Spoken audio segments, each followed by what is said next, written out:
Yes, as a plot device, the prime directive is clearly excellent. If memory serves, the prime directive tends to get violated on a quite regular basis.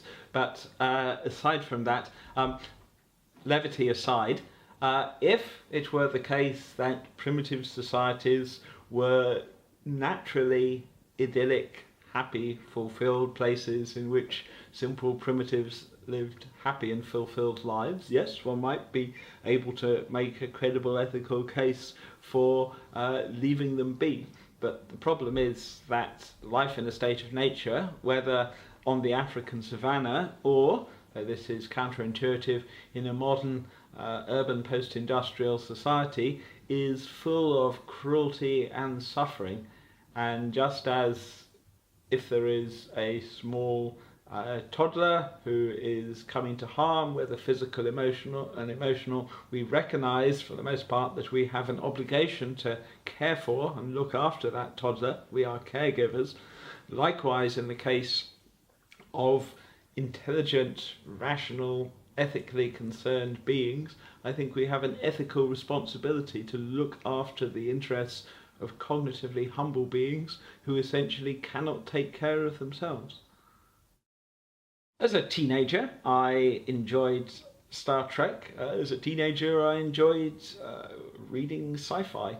I think one problem as one becomes perhaps a little older and more sophisticated is that a lot of sci-fi, not least Star Trek, becomes implausible in innumerable different ways. But yes, I enjoyed Star Trek. Too often we mistake an epistemological limitation for some deep metaphysical truth. Now, the kind of perspective that I'm outlining, some people will probably think of the Borg, but yes, one shouldn't imagine that a world of naturalized telepathy would involve Borg-like scenarios.